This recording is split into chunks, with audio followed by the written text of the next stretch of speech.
has always been political. That's how we began Series 1 of Watches and Politics, and over 10 episodes we set out to prove it.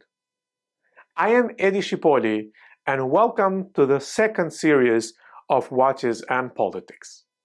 We traveled through centuries, from the bells of medieval cities to the microchips of the quartz revolution, uncovering how the story of timekeeping is also the story of power, of ambition, and identity. We saw how tower clocks became instruments of civic pride, how industrialization democratized time, how wars turned watches into tools of survival, and how technology reshaped economies and empires.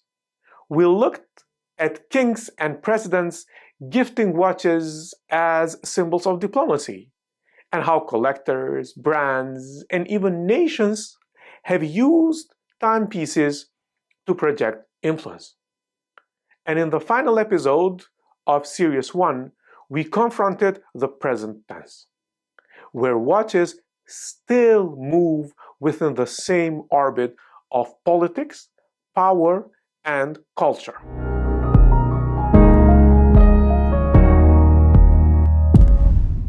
But Series 2 is different.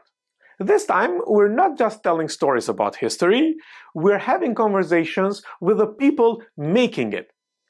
In Series 2, we sit down with the thinkers, the makers, and the collectors who are shaping horology today.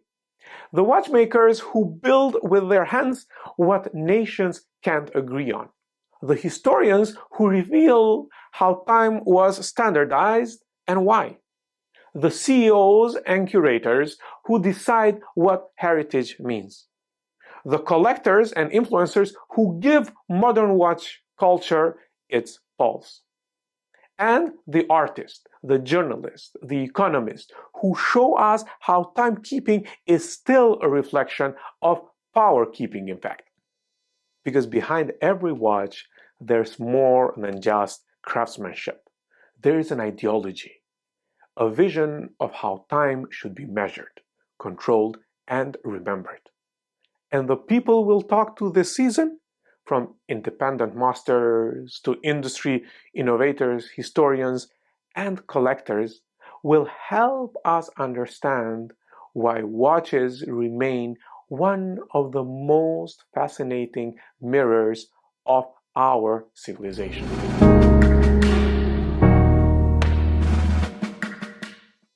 For me, Watches and Politics began as a personal experiment, a way to connect my two lifelong passions, politics and horology.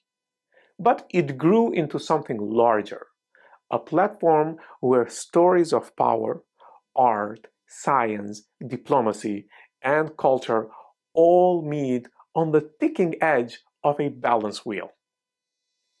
In this new series, we'll ask bigger questions. What does it mean to own time in a globalized world?